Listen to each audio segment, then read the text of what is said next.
Alhamdulillah, Alhamdulillah, wa kafa wa salamun ala ibadi allazi nastafa amma ba'd. Auzu billahi minash shaitanir rajim. Bismillahir rahmanir rahim. Allahumma salli ala sayyidina Muhammadin wa ala alihi wa sahbihi wa sallam. My honorable elder and younger,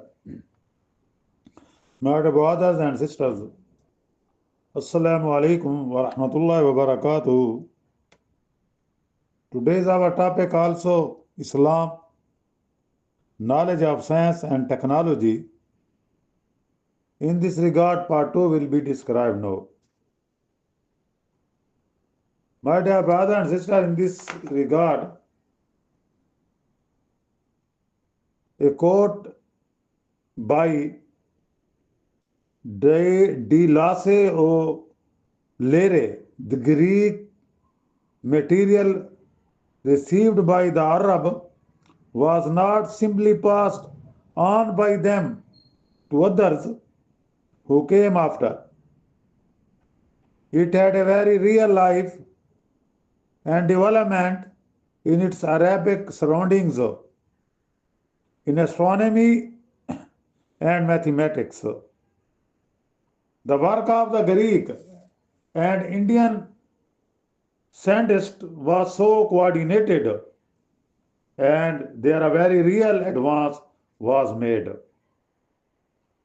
The Arab not only extended what they had received from the Greeks, but checked and corrected older records.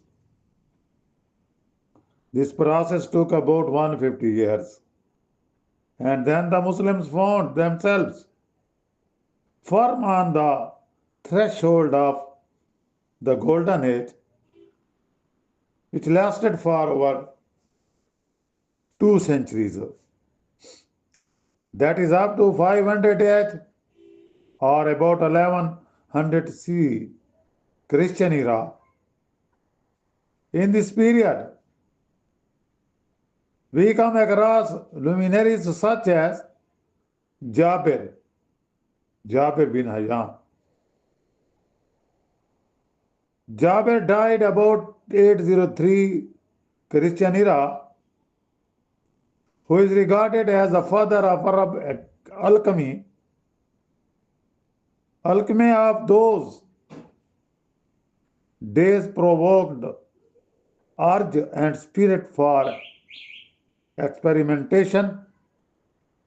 It was Jabir's theory and practice of alchemy which later on benefited Europe.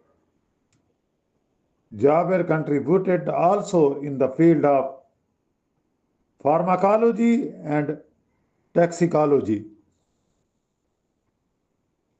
Hunain, its era 809 to 877 Christian era, was a philosopher come physician. He contributed to medicine, physics, mathematics, astronomy, veterinary science, and ophthalmology. Al-Kindi died 873 Christian era. He is regarded the first philosopher of the Arab.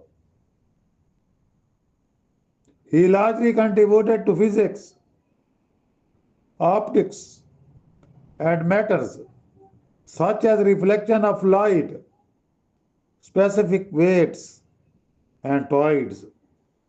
He was a metallurgist of the highest order, who wrote specially about iron and high quality steel for manufacturing weapons.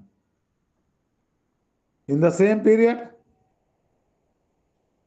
the 3 brothers, Muhammad, Ahmad, and Hassan, discovered certain important principles of applied mechanics.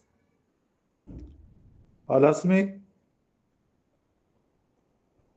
740 to 828 Christian era, A philologist made great contribution to zoology, botany, and animal husbandry. In fact, from Jafar onward,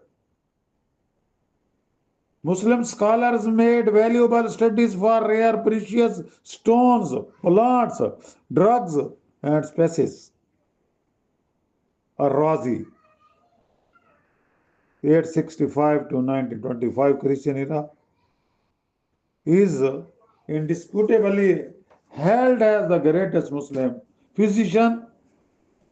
The observing spirit of this theologian and philosopher delivered deep into alchemy,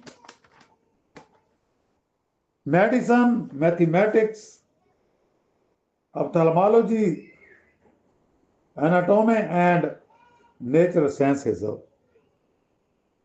He contributed to classification of substance, clinical practice, chemical processes, and apparatus. He advocated alchemy, devoid of its mystical element. He laid down a clear-cut system of dividing substance into animals, vegetables, and minerals. He also found treatment for stone in the bladder and kidney. He explained the nature of the diseases of smallpox and measles, and in this context also indicated treatment of pustules. He has gone down in history as one of the greatest physicians of all times. Having to this credit encyclopedic work that are still extant. Ibn Sina, Avicenna is known in Europe, 980 to 1937 Christian era, is equally pointed as a philosopher, scholar, and physician. His works, particularly Canon of Medicine, Al-Qanun of Medicine, Al-Qanun fi Tib, still a march over the Greek legacy. He gave the world a systematized pharmacopoeia embracing simple drug and compound remedies with reference to diseases affecting every part of the body from the head to the feet.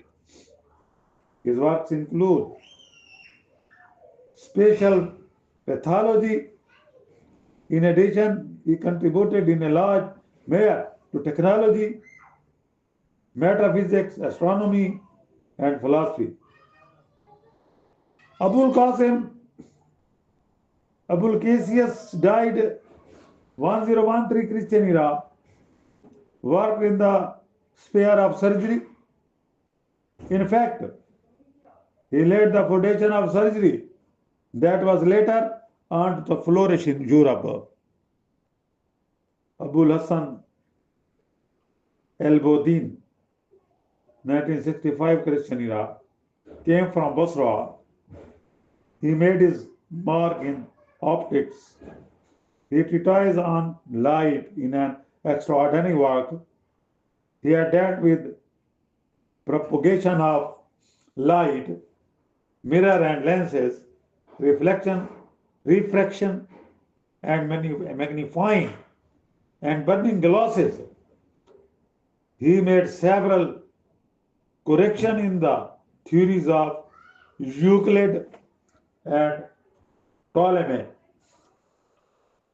One can go on drawing from the inexhaustible list of Muslim luminaries who hailed enter Aliyah from Basra, Rai, Khursan, Bukhara, and from Turkey, Egypt, Morocco, and Spain. They were by and large non-Arab who did not have Arab blood in their veins. They, however, wrote their philosophy and sciences in Arabic, and for that reason are classified as exponent of Arab sciences and culture.